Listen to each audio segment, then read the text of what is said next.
शौर्य, बलिदान और मातृभूमि पर सर्वस्व न्योछावर करने की अमर गाथा। कारगिल युद्ध की जब जब बात आती है तब तक हमारे दिमाग में, मस्तिष्क में एक सीन उभर कर आता है। वो ये कि उस वक्त किस तरीके से हमारे वीर जवानों ने, हमारे सूरवीरों ने विपरीत मौसम में, कठिन चुनौतियों में लड़ाई लड़कर हमारे देश के लिए जो विजय हासिल की, वो निश्चित रूप से अविश्वसनीय थी। किस तरह से हमारे नए नए जवान तिरंगों में उनका जो पार्थिव शरीर है लिपट कर वापस गांव आ रहा था, उनकी जो नई लवेली दुल्हन विधवा हो रही थी, किसी किसी की हाथों की मेहंदी तक नहीं सूखी थी, कई माँ के पिता के इकलौते लाल थे, लेकिन उन्होंने इन जिम्मेदारियों को दूर रखकर देश की जो सुरक्षा है उस जिम्मेदारी को सर्वोपरि रखा। और किस तरीके से इन लोगों ने देश के लिए अपना सर्वस्व न्यौछावर कर दिया। और दुनिया के विशेषज्ञों ने ये माना कि कारगिल जो युद्ध है दुनिया के सबसे दुर्गम और खतरनाक युद्ध में से एक था, क्योंकि एक तरफ अमूमन जो युद्ध होता है उसमें दोनों जो सेनाएं हैं वो समतल होती हैं या दोनों ऊंचाई पहाड़ी पर होती है, लेकिन यहाँ ऐसा नहीं था। कारगिल में पाकिस्तानी सेना है पहले से ही मजबूत धोखे से घुसकर आई थी। 17,000, 18,000, 16,000 जैसी ऊंचाई पर बैठे मजबूत स्थिति में heavy machine gun, HMG, LMG, MMG जैसे मजबूत वेपन के जरिए पहले से ही 17-18,000 फीट की ऊंचाई पर थे। दूसरी ओर हमारी जो सेना है एकदम नीचे थी, धरातल पर थी। फिर भी कहते हैं हमारी जो सेना है उसी दुनिया में इसीलिए जानी जाती है कि मुश्किल को आसान कर देती है, नामुमकिन को मुमकिन कर देती है। और हमारे सूरवीरों ने वो कर दिखाया जो दुनिया में कोई सेना न कर सके। इसमें तमाम हमारे जो जवान हैं उन्होंने अपने प्राणों की आहुति दी, वीरगति को प्राप्त हुए, शहीद हुए। कुछ जवान ऐसे भी थे जिन्होंने जिंदा रहकर वो मिसाल कायम की जो शायद दुनिया में किसी ने की हो। बिरले ही ऐसे चर्चे आपने कभी सुने हो। उन्हीं जवानों में से एक नायक देगेंद्र साहब जो इस वक्त मेरे साथ मौजूद हैं। देगेंद्र साहब की जो कहानी है वो बिल्कुल एकदम अविश्वसनीय। उन्होंने 1 नहीं, 2 नहीं, 4 नहीं, 10 नहीं, 20 नहीं, 30 भी नहीं, बल्कि पूरे 48 जवानों को, पाकिस्तानी सैनिकों को मौत के मुंह में फेंका। यहाँ तक जब उनका वेपन छूट चुका था, अम्युनिशन खत्म हो चुका था, उस वक्त जो गुत्तम गुत्ता की लड़ाई होती है, जो एक मेजर पाकिस्तानी मेजर अनवर उनको बार बार गालियां दे रहा था, बाहर निकलने के लिए बोल रहा था, गुस्से में उनको गुस्सा दिला रहा था, उस मेजर को पकड़कर उसकी गर्दन काट कर ले आए ऐसे बहादुर सैनिक नायक देगेंद्र साहब जो महावीर चक्र विजेता है, इस वक्त हमारे साथ मौजूद हैं। आइए जानते हैं कारगिल की पूरी गाथा, किस प्रकार से कारगिल युद्ध लड़ा गया, कैसे उन्होंने लड़ाई लड़ी, कैसे इतना बड़ा पुरस्कार जीता, कैसे उन्होंने 48 जवानों को अकेले मारा, बाकायदा पाकिस्तानी मेजर अनवर खान की गर्दन भी काटी। तो बहुत स्वागत आपका सर हमारे चैनल में। जय हिंद। जय हिंद। पूरे देशवासियों को 25वीं वर्षगांठ पे ढेर सारी शुभकामनाएं और आपके चैनल के सुनने और देखने वालों को मेरा जय हिंद, वंदे मातरम। आपने जो बहुत बहुत ऐसी बातें बताई जो मेरे रूंगटे खड़े हो गए, क्योंकि आज से 25 साल पहले की जो दास्तान थी वो आपने वो घाव ताजा कर दी। ऐसे फीलिंग आ रही है कि आज ही के दिन वो घटना घटी थी, क्योंकि आपने कहा था कई माताओं ने अपने बेटे खोए, कई बहन ने अपने सुहाग खोए, कई बेटियों ने अपने बाप को खाया और कई पतियों ने खोया, कई बेटों ने अपने बाप को कंधा दिया है, कई जो नौने हाल बच्चों ने अपने पिता को मुखाग्नि दी। जा से 25 साल पहले वो 559 जाबाज योद्धाओं को मेरा नमन है कि जिन्होंने आज से 25 साल पहले वीर गति को प्राप्त करे और भारत को स्वर्ण अक्षरों में नाम लिखाने वाले उन सभी वीरों को मैं एक बार फिर नमन करता हूं और कहता हूं कि धन्य है वो माँ जिसने तुम जैसे वीरों को पैदा किया और कारगिल युद्ध के अंदर तुम्हारा लहू काम आया। इससे बड़ा और क्या हो सकता है। तो पहले मैं आपसे ये जानना चाहता हूँ कि जिस वक्त कारगिल युद्ध की शुरुआत हुई उस वक्त आपकी जो बटालियन है कहाँ पे थी और किस प्रकार आपके बटालियन ने तैयारी की युद्ध में जाने के लिए? देखो, हमारी बटालियन कुपवाड़ा में थी, वहां से 250 किलोमीटर साइड में, मतलब वहाँ युद्ध नहीं था, वहाँ ये जो उग्रवाद था और इंसर्जेंसी में थे आप। हाँ, उसमें थे। तो वहाँ हमारी बटालियन को 31 मई 1999 को ये टास्क मिला कि आपको 72 घंटे का समय दिया जाता है टू राजरीव को कि आपको कारगिल में जाना पहुंचना है। और 15 मई को वहां युद्ध शुरू हो चुका था और घमासान कई बटालियनों के कई बेटे शहीद हो चुके थे, डेड बॉडियों की लाइन लग रही थी। जब हमारे को 72 घंटे का समय दिया था, हमारा CO colonel MB Ravindranath two राजरीव कमांडिंग ऑफिसर ने ये कहा कि ये वो राजरीव है जो इतिहास में अपना इतिहास लिखती है। इतिहास पे इतिहास लिखने वाली बटालियन के बहादुर और बब्बर शेर वीरों की ढाणी है ये। हाँ, वीरों की ढाणी है। वीरों की ढाणी है जी। तो ये वीरों की ढाणी को ढाणी कहते हैं एक मोहल्ले को, हाँ, ग्रुप को। हाँ, जी। वीरों की ढाणी हमारी राजरीय ग्रुप की पहचान है। जी। और हमारे राजरीय ग्रुप के अंदर मतलब ऐसे वीर हुए आज तक बहुत ज्यादा, जिनकी मिसाल हमने रघुरुटी में भी सुनी थी, जी, जी। अभी भी सुनते हैं, गांव में भी सुनते आए थे। जी। तो जैसे शेर चंपीरू सिंह था, परमवीर चक्र, हाँ, हौलदार चुनाराम, महावीर चक्कर 1948 का जिंदा महावीर चक्कर, फर्स्ट महावीर चक्कर, हौलदार चुनाराम पगेड़िया, होशियार सिंह कीर्ति चक्कर, हाँ, ये राजरूप में सारे आते हैं। हाँ, बहुत अपने पास में 10 महावीर चक्कर है, 2 परमवीर चक्कर है। तो मतलब इस प्रकार से हमारे को ये उनकी कहानी सुनते थे, म्यूजियम में देखते थे कि यार इन योद्धाओं की फोटो लगी हुई है, कभी हमारी भी लग जाएगी क्या, ऐसे मन में भावना आती थी। लेकिन आज खुशी की बात है कि वहाँ हर जगह हमारा, उन वीरों के बाद में मेरी फोटो लगी हुई है। और वहाँ जो रघुरुटी करता है बच्चा जवान, वो बोलता है अंकल आपकी फोटो देखी थी हमने, आप अभी सेल्फी लेते हैं। वो बेटा ले लो, समय बलवान होता है, इंसान बलवान नहीं होता। और बहादुरी का सबसे बड़ा मेडल होता है शाबाशी। अगर उसका प्लाटून कमांडर, उसके जवान, उसके सीनियर ने कह दिया कि शाबाश दिगेंदार, तो इसे बड़ा कोई अवार्ड नहीं है, कोई अवार्ड होता ही नहीं।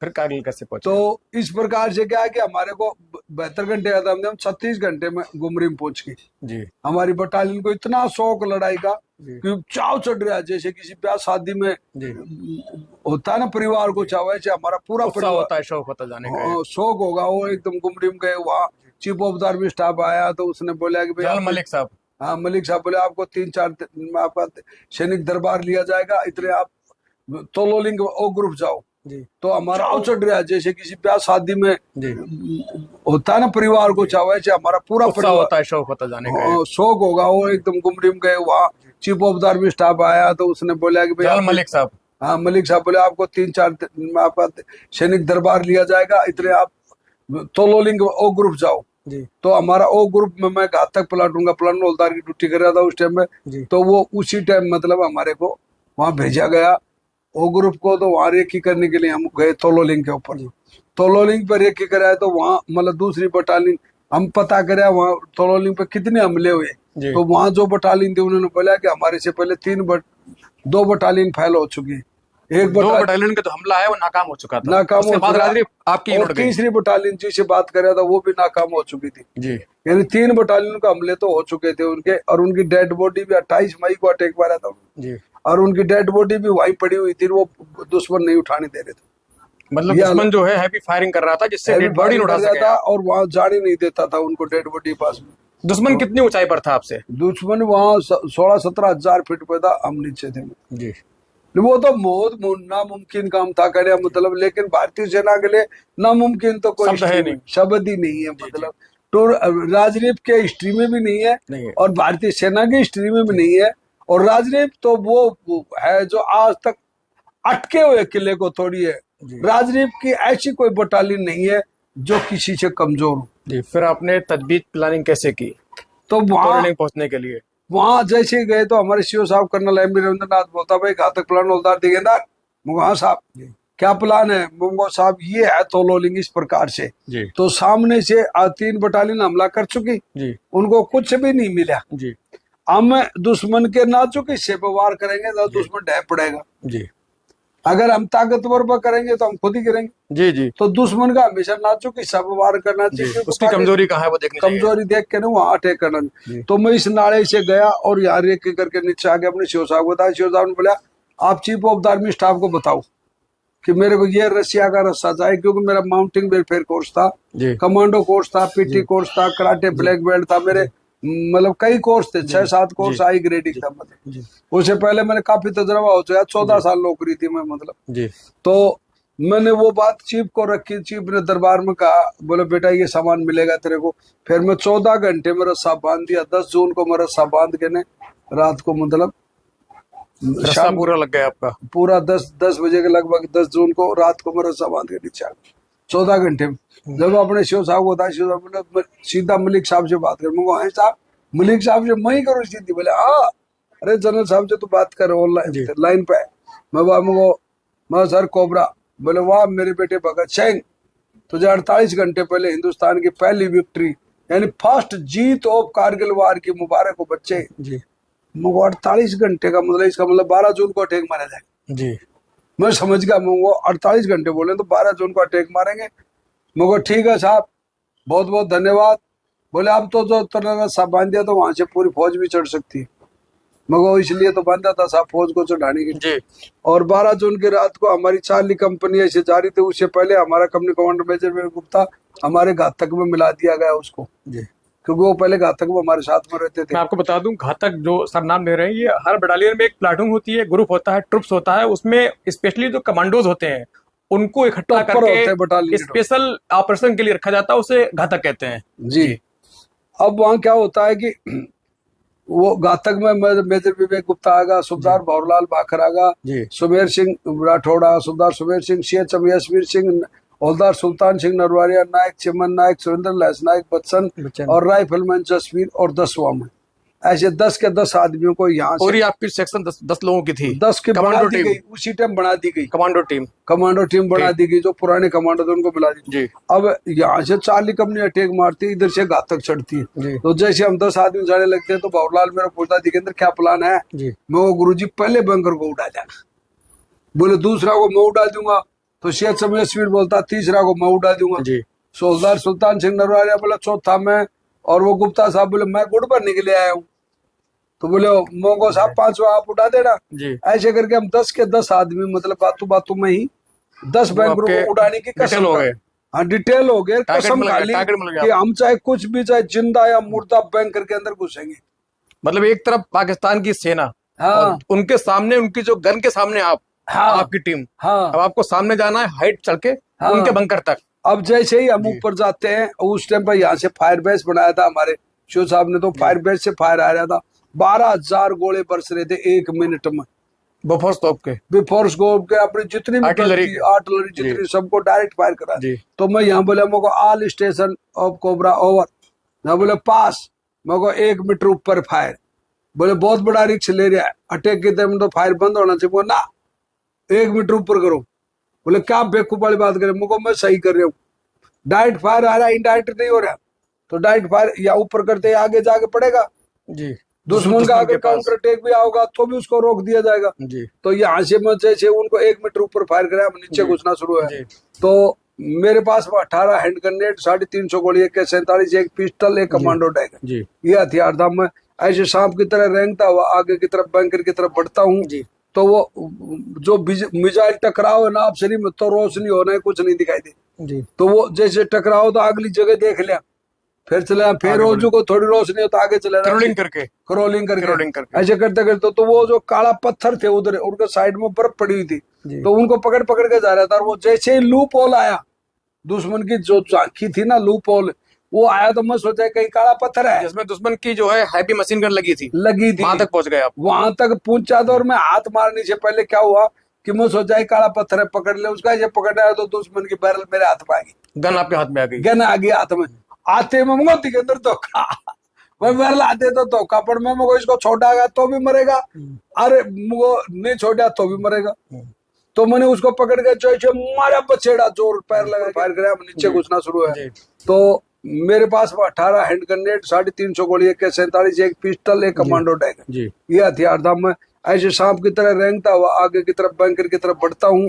तो वो जो मिसाइल टकराव है ना आप शरीर में, तो रोशनी होना है, कुछ नहीं दिखाई दे। तो वो जैसे टकराव तो अगली जगह देख लिया, फिर चला, फिर रोजू को थोड़ी रोशनी हो तो आगे चले, क्रॉलिंग करके ऐसे करते करते। तो वो जो काला पत्थर थे उधर, उनके साइड में बर्फ पड़ी हुई थी, तो उनको पकड़ के जा रहा था। और वो जैसे ही लूप होल आया, दुश्मन की जो झांकी थी ना लूप होल, वो आया तो मैं सोचा कहीं काला पत्थर है, जिसमें दुश्मन की जो है हैवी मशीन गन लगी थी वहां तक पहुंच गए आप। वहां तक पहुंचा था, और मैं हाथ मारने से पहले क्या हुआ कि मैं सोचा काला पत्थर है, पकड़ ले उसका। ये पकड़ना है तो दुश्मन की बैरल मेरे हाथ में आ गई, गन आपके हाथ में आ गई, गन आ गई हाथ में। आते में मोती के अंदर धोखा, मैं बैरल आते तो धोखा, पर मैं मुझको इसको छोड़ा गया तो भी मरेगा, अरे मुझको नहीं छोड़ा तो भी मरेगा। तो मैंने उसको पकड़ के जैसे मारा बछेड़ा, जोर पैर लगा के, और वो पूरी गन उपड़ी है। और उसने फायर किया तो पहले गोली यहाँ लगी और 3 गोली मेरे सीने में लगी यहाँ पर। ये 3 गोली आपके हाँ, एक गोली आपके ये अंगूठे में। हाँ, और 3 ये लगी, 2 गोली AK-47 में लगी। आपके ब्लड बहुत निकला होगा उस वक्त। हाँ, नहीं गोली लगी, लगते ही बछीड़ उठा, कुछ नहीं पता चला। फिर मेरा हाथ ऐसे काम कर रहा था जी, तो जो मेरा हाथ ऐसे काम कर रहा था तो मैं सोचा कि के अंदर कारगर गोली नहीं लगी, इसका मतलब अपने मतलब जिंदा रह सकते हैं जी। और मरना तो है ही, मतलब 4 घंटे में, आधे घंटे मरना तो है ही, इसमें निश्चित है वो तो जी। वो तो हमारे कन्फर्म था पहले जब दुश्मन के मुंह के अंदर घुसेंगे पूरी कंपनी तो 10 आदमियों का क्या उठना है, और कंपनी सामने जा रही है। वो दोनों कंपनी है, एक जाट कंपनी एक राजपूत कंपनी, 250 कमांडो आ रहे हैं, लेकिन वो पहुंचेंगे इतने तो दुश्मन खा जाएगा अपने। तो प्लान तो कुछ भी, लेकिन वो खाओगा जब देखेंगे यार क्या होगा।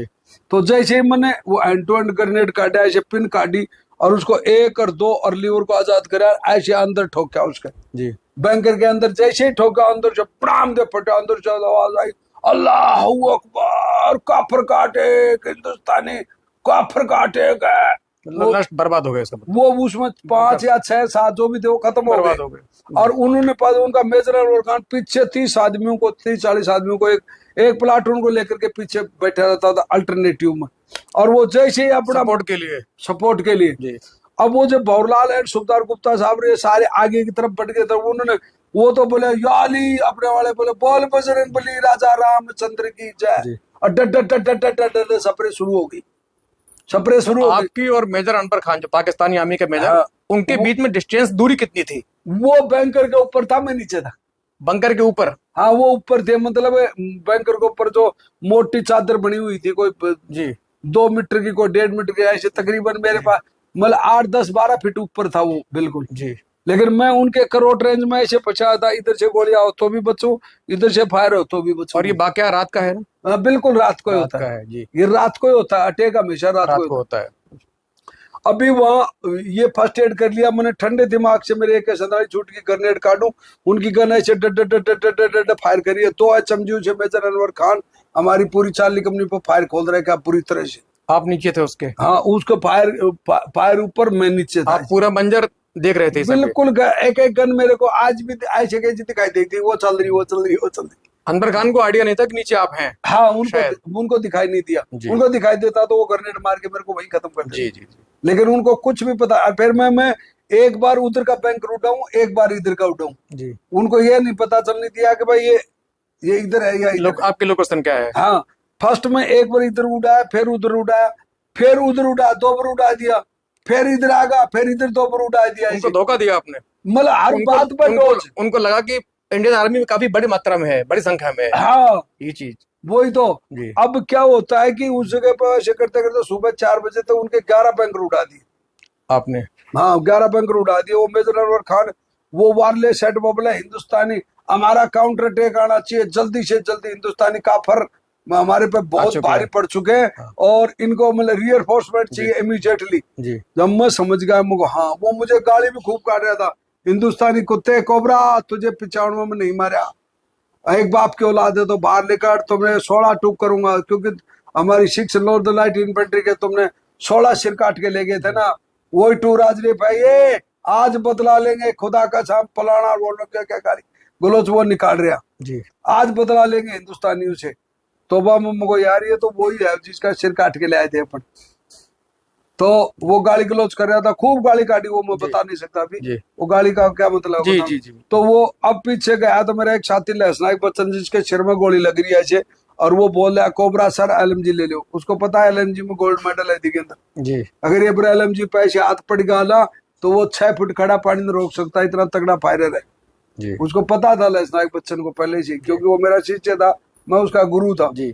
तो अब जैसे ही वो LMG पकड़ी उसका पिट्ठू लिया और उसमें मैगजीन चढ़ा हुआ था, जब वो सोचा एक मैगजीन तो चढ़ा हुआ है ही, और मैं जैसे ऊपर चढ़ा बर्फ में कटी हुई पड़ी हूँ तो मेजर अनवर दोनों गन्नू के बीच में ऐसे काला काला मुझे दिखाई दिया।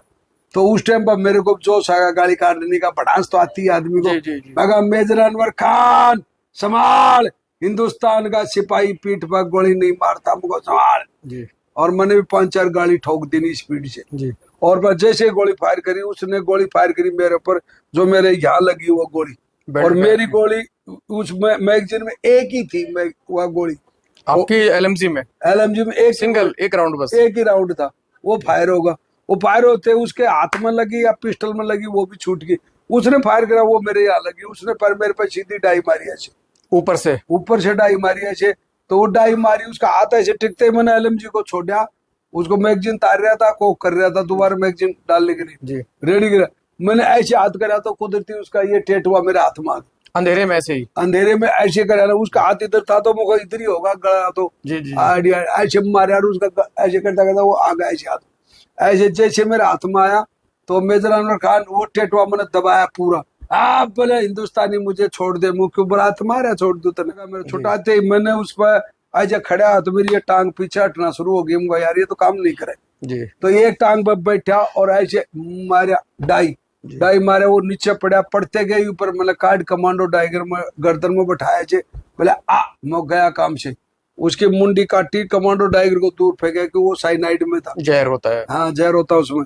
वो मुंडी काटी ऐसे और उसको फेंका, वो ऐसे लेकर के और भारत माता की जय बोलता हुआ ऐसे ऊपर चढ़ा। उसी टाइम अमेरिकी सैटेलाइट में मेरी फोटो, आपकी फोटो बड़ी वायरल हुई थी। हाँ, जो अमेरिकी सैटेलाइट में आपकी फोटो छपी थी। हाँ, तो वो अब वो उसकी वजह से भारत सरकार ने मुझे जिंदा महावीर चक्र दे दिया। फिर वो सैटेलाइट चीफ के पास में आया था, उसका कोई क्यों क्या था, वो बता रहा है, बोले बेटा अमेरिकी सैटेलाइट तुझे महावीर चक्र दिया है। तो बाकी उनके सैनिक थे। अभी क्या होता है, अब वहां से मैं मतलब जय बोलता हूँ जोर जोर से भारत माता ही, तो मेरे कोई साथी जय नहीं बोला। जब उधर आकर के मैं मेरी गोडी गड़ गया, भगवान मेरे एक भी साथी नहीं छोड़ा। तब तक आपके सारे साथी शहीद हो चुके थे? सभी 9 के 9 साथी शहीद हो। ये वक्त कब का रहा होगा जब ये सुबह 4 बजे का, 4 बजे लास्ट में बस सुबह लास्ट लाइट से पहले का वक्त। हाँ, लास्ट लाइट से पहले। तो वो उसी टाइम मतलब मेरे को बस, अब वो सीओ साहब मतलब 200-300 मीटर पे आ गया था, हमारे 4 जवानों के पैर उठ गए थे मतलब जी इसी हमले में। हाँ, माइन से। और वो बार बार बोल रहा था कोबरा पोजीशन, मैं भारत माता ही जय बोली। तो उसका ऑपरेटर था नायक राजेंद्र, जो मेरे गांव का नजदीक था, वो मेरी बादशाह को वैसे भी जानता था कि दिगेंद्र की आवाज है जी। तो उसने बोला सर अपना दिगेंद्र बोल रहा भारत माता ही जय, गौर से सुनो। बोले फायर में इतना नहीं हो, फायर भी आ रहा था ना दोनों तरफ से। फिर मैं वायरलेस सेट लिया, ऑल स्टेशन फायर स्टॉप, तो वो सारा स्टॉप होते। फिर से बोली शो साहब बोला बेटा घबरा मत, हम आगे। और उसी टाइम पाकिस्तान का काउंटर अटैक आता है। उनके सैनिक फिर आपके ऊपर अटैक करने आ गए? हाँ, वो उनके 8-10 सैनिक आते हैं और वो मतलब काउंटर अटैक करते हैं। पाकिस्तान का काउंटर अटैक बहुत तगड़ा आता है। तो उसने काउंटर अटैक जैसे ही बोला, हमारी जो चार्ली कंपनी प्रो कंपनी ने एकदम से अटैक बोला और उनको, और हमने सबने मिलकर के उनको सबको खत्म कर दिया, सारे जवान थे खत्म कर दिए उनके। फिर मैं बोला तिरंगा झंडा तो फहरा दे कोबरा जी। मैं कहा साहब मरने से पहले जरूर फहराऊंगा। बोले मरने से पहले क्यों? जब वो हौलदार हरपाल था हमारा, वो बोलता है, बोले साहब ये तो पूरी तरह एक नायक सुरेंद्र था बैरिया जी। तो वो भाज गया। बोले साहब इसको तो छेद ही छेद हो रहे जगह जगह से बॉडी में तो साला बचे ही बोलो जी। बोले क्या बात कर रहे हैं? बोले हाँ।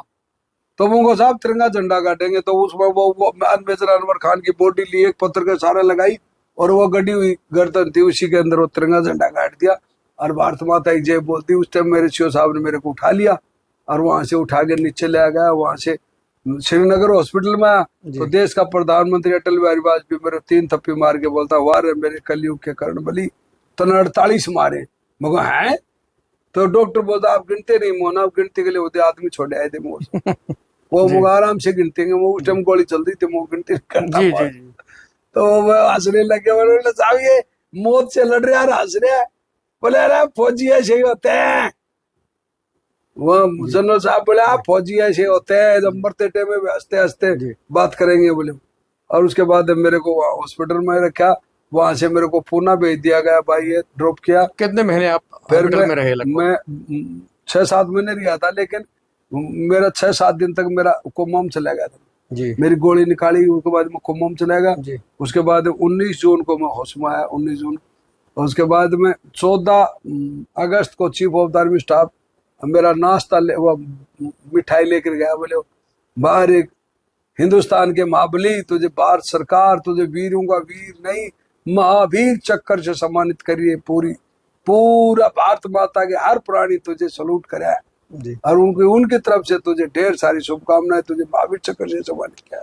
जिस वक्त आप वहाँ हमला कर रहे थे तो उनका जो डिप्लॉयमेंट था पाकिस्तानी आर्मी का, वो किस प्रकार का था? कितने बंकर किस प्रकार थे? बंकर कितने मजबूत थे? कैसे बंकर उनके बैंकर इस तरीके से बना रहे कि तो बहुत तगड़ी जी। हर बैंकर के आगे क्रोट रेंज बना रखी थी। करल ट्रेंच, हाँ क्रोट रेंज, मतलब 2 फीट की गहरी खाई, हाँ सामने से इंडियन आर्मी आए उसमें फंस जाए इस तरीके से। हाँ। जी और वो बहुत तगड़ा काम था उनका, डिफेंस बड़ा मजबूत बना रखे था जी। बोले, अगर उसको तहस नहस कर दिया हमारे टू राजरीव के बहादुर जवानों ने, हमने मिल करके। और वो तहस नहस करने के बाद में वहाँ 3 LPT बड़े ट्रक, इतना 29 तो UMG मिली है वहां पर, 29 UMG। और उनका अन्वेषण, फिर वो पिक्का फलाना दिकड़ा पाकिस्तान के जितने मतलब उनकी बहुत बड़ी प्लानिंग थी वहाँ, बहुत तगड़ी बड़ी प्लानिंग थी। यानी कि नेशनल हाईवे अल्फा नंबर 1 को वहां से बंद कर, कारगिल श्रीनगर, हाँ कारगिल वो दराज से ही कटअप कर दिया जाए उसको। उसके बाद में 2.5 लाख फौजी ऊपर कारगिल एक से, लाइफ लाइन खत्म हो जाएगी फिर। लाइफ लाइन खत्म हो जाती ये है। रोड है वो लाइफ लाइन है, लाइफ लाइन है, और उससे कट होते ही राशन अम्रेशन जिसकी सप्लाई है सब खत्म हो जाएगी, सब खत्म हो जाएगी। सेना को कमजोर करने के लिए। सेना को कमजोर करने उनका बहुत बड़ा टारगेट यही था ऊपर बैठ के। वो तोलोलिंग सबसे अहम पोस्ट था जी, जब चीफ ने घोषणा करी 13 जून 1949 भारत की पहली जीत, turning point of Kargil war. जी जी, टर्निंग पॉइंट उसी को कहते हैं, टू राजरीव का नाम लिखा जाता है। और टू राजरीव नहीं, उसके ऊपर तोलोलिंग पर कब्जा किया। जी, आपको बता दूं जो राजरीव है इसका इतिहास ये रहा है कि इसकी परंपरा रही है कि युद्ध में, खेल का मैदान हो, किसकालीन हो, चाहे लड़ाई हो, सब जगह इसने बढ़ चढ़ के हिस्सा लिया है, अपनी जो जज्बा है उसको प्रस्तुत किया है। टू राजरीव ये राजपूताना राइफल रेजिमेंट की एक यूनिट है। इसी यूनिट में सर ने रिक्रूटमेंट किया, ट्रेनिंग की, उस यूनिट में आप आए। जी उसके बाद जब आप वहां से ठीक होकर घर आए तो फिर आपको कैसा लोगों ने? अरे साहब, जब मैं 14 अगस्त को वहां मिला, 15 अगस्त 16 अगस्त को मैं पूना में रिया, 17 अगस्त को मेरे को वहां से मेडिकल छुट्टी भेजा गया। और मैं जैसे मुंबई एयरपोर्ट पे से बैठने गया तो वहाँ बाल ठाकरे साहब ने मुझे बोले, अरे वाह रे हिंदुस्तान के असली शेर, तुझे बाल ठाकरे सलूट मारता है। और बाल ठाकरे साहब ने मेरे को आशीर्वाद दिया और मेरे सापा पहना कर मोहम्मद दिया था, हाँ पगड़ी सम्मानित किया आपको। हाँ, उसके बाद मैं जहाज में बैठा, यहाँ आया तो राजस्थान के मुख्यमंत्री अशय गहलोत ने एयरपोर्ट पर मेरा स्वागत किया। उसके बाद में यहाँ से मेरा गांव 120 किलोमीटर पड़ता है, नीमका थाना के पास में गांव था। उस टाइम जिला सीकर था, अभी तो जिला नीमका थाना हो चुका है। तो यहाँ से वहां तक पूरी पब्लिक, लेडीज, गांव रोडों पर ऐसे मेरे स्वागत के लिए। अरे साहब कितना स्वागत, जिसके पास जो भी है वो भी स्वागत है। मतलब एक बार इसको हाथ लगा के देखा ऐसे ऐसे, अरे ऐसा वीर कौन है, उसको ऐसे लोगों ने मतलब इतना तगड़ा प्यार दिया कि मैं गदगद होगा। गांव में गए तो हमारे पूरा गांव, मेरे मम्मी पापा, मेरे भाई, मेरा परिवार पूरा झूम उठा के आज दिगेंद्र आया भाई। अरे जगजीत, आपका जो कोबरा टाइटल है, हाँ कोबरा काला नाग, हाँ, वो जहाँ डसता है उसको फिर वो बसता नहीं है। तो ये कोबरा की उपाधि आपको कब और कैसे मिली? कोबरा का वसूल है फाइट एंड डेथ, मेरा वसूल था अटैक एंड फिनिश। तो ये उपाधि किसने दी आपको? ये मेरे जनरल कलकट का गनमैन हुआ करता था कोई समय 88 में, वहाँ श्रीलंका में। लंका भी सेवा दे चुके हैं आप? हाँ, श्रीलंका 18 महीना जी, LTT के लिए। LTT वहां भी खूब उग्रवादी मारी थी जी। तो वहां क्या है कि जनरल साहब का ऐसे तो एक पुड़िया ऐसे थी जिस प्रकार टेबल ऐसे, तो पुड़िया के नीचे से वो ऐसे ग्रेनेड फेंका, मैं उसको कैच करा और उसी उग्रवादी को वापिस ठोक दिया। उसके ग्रेनेड से उसी को मार दिया आपने? उसी को मार दिया। और फिर हम थोड़ी दूर आगे रुके तो जनरल साहब पूछता है, अरे हौलदार KP, ये बता कि ये लड़का कौन सा था जो उग्रवादी का ग्रेनेड उग्रवादी को ठोक दिया? बोले सर अपना दिगेंद्र है। बोले दिगेंद्र नहीं है तो कोबरा है जी। तो वो पूरी फौज ऐसी कोबरा कहने लगी। अच्छा, इस वक्त जो आर्मी है, इस वक्त जो सेना चल रही है, अग्निवीर की भर्ती होती है, मैं तो अग्निवीर के बारे में देखो, अग्निवीर के बारे में मेरे शरीर में आग लग रही है, क्योंकि अग्निवीर तो आग तो लगेगी ना जी। तो जितने भूतपूर्व सैनिक हैं उनको आग लग जाती है अग्निवीर के बारे में। मैं ये एक बात बताना चाहता हूँ कि जो योजना सरकार, हमारी भारतीय सेना वर्ल्ड के अंदर आज तक कोई युद्ध नहीं आ रही। तो जो सेना युद्ध नहीं आ रही है तो उसमें चेंजिंग की जरूरत नहीं, उसमें इक्विपमेंट ले आ जाए, उसमें हथियार बढ़िया ले आ जाए, वेपन ले आ जाए, इक्विपमेंट ले आ जाए, अपग्रेड किया जाए और अच्छी ट्रेनिंग दी जाए उन्हीं जवानों को। और कहने की ट्रेनिंग का ही कमाल है जो आप यहाँ तक पहुंचे। ये ट्रेनिंग का कमाल है, क्योंकि मेरे अच्छी ट्रेनिंग जो राजपूताना राइफल का इतिहास रहा है, परंपरा रही है। हाँ, मजबूत ट्रेनिंग, सख्त ट्रेनिंग। बड़ा सौभाग्य है कि मैंने भी उसी ट्रेनिंग सेंटर में आर्मी की ट्रेनिंग ली और सर हम दोनों एक ही रेजिमेंट में रहे। सर मुझसे बहुत सीनियर थे, सर ने पहले ट्रेनिंग ली, मैंने बाद में ट्रेनिंग ली। मेरा सौभाग्य है कि उस ट्रेनिंग, उस आर्मी बटालियन में महावीर चक्र नायक दिगेंद्र साहब जैसे सूरबीर सूरमा पैदा हुए, जिसने इस ऊंचे सूरबीर को पैदा किया, तैयार किया। वहां मैंने भी ट्रेनिंग की, मेरा सौभाग्य रहा। नहीं, आपने भिड़ते मेरी फोटो देखी होगी जब गए होगे भर्ती होने के लिए राजनीप सेंटर में। जी, जी, जी। तो वहाँ गेट के ऊपर मेरी फोटो लगी है, महावीर चक्र, नायक जोगिंदर सिंह। हाँ बिल्कुल जी। आपको बता दूं, नायक जो वर्ड है, दरअसल ये सेना में पद होते हैं, जैसे हवलदार पद, उससे पहले एक स्टेप पहले नायक आता है। तो नायक आपका पद है, लेकिन आप रियल तौर पर नायक के तौर पर उभरे। नायक मतलब हीरो, आप हीरो रहे। और कारगिल का युद्ध की चर्चा आपके बिना अधूरी है। कारगिल के आप हीरो रहे। कारगिल में ये कहूं कि कारगिल का युद्ध आपके बिना अधूरा था, तो बिल्कुल गलत ना होगा, क्योंकि आपने अकेले 48 पाकिस्तानियों को मारकर उनके पूरा मोरल डाउन कर दिया, उनके पूरे मंसूबों पर पानी फेर दिया, उनको जो नापाक इरादे थे उनको बिल्कुल डाउन कर दिया, खराब कर दिया। देखो, समय सबसे बड़ा बलवान है जी, दिगेंद्र बलवान नहीं है। मेरे को समय ने वो टाइम था ना, वो ऐसा था कि दुश्मन बैंकर के अंदर, मैं बाहर, दुश्मन के अंदर खूब जगह, बाहर निकलने का एक ही रास्ता, उस रास्ते से मैंने गन्ने ठोक दिए। तो समय मेरे साथ में था, समय मेरे साथ में था, इसलिए मैंने एक एक करके दुश्मन के 11 बैंकर उड़ा दिए। कभी आपको वहां की जो भौगोलिक स्थिति देख के, पाकिस्तान के बिल्कुल आप उसके मुंह में पहुंच गए, हाँ, आपको कभी लगा कि अब दिगेंद्र तुम्हारा बस ये आखिरी है? नहीं, वो मेरे को आज भी पता है, पहले ही पता था, मृत्यु निश्चित है जी। क्योंकि ये चीज, ये खिलौना है। आप अकेले उधर लगभग 250-300 जवान, बड़े बड़े हथियार के सहारे, और चाहे 2.5-3 लाख हो, और आपने उनको मेरा जितना काम था वो मेरा करना था। जी जी। अगर मैं वो अपने नॉर्मल तरीके से करता हूँ तो वो सक्सेस होगा। डर और भय मैं बॉडी में पैदा करूंगा तो भी मृत्यु है, और नहीं रखूंगा तो भी मृत्यु है। तो इसलिए जरूरी है कि यार निडर होकर लड़ाई लड़ी जाए और दिमाग से लड़ी ले जाए। बलवान वही होता है जो बुद्धिमान होता है, और बुद्धि पर जिसने काबू पाया ना, वो विजय श्री उसको प्राप्त हुई है। और ये विजय श्री का आशीर्वाद हमारी बटालियन को इसी कारण है कि हमारी धैर्यवान बटालियन है। हमारी बटालियन में ऐसे डर भय की चीज की बातें नहीं करते कभी भी। तो जब मैं क्यों डरे था, जो मेरी बटालियन ही पूरी इतनी तगड़ी है। कहते हैं डर के आगे जीत है, डर के आगे जीत है, वो सच्ची बात है, यही मुझको दोहराई को जी। किसी ने भी ये डायलॉग बनाया, वो सत्य है कि डर के आगे जीत है जी।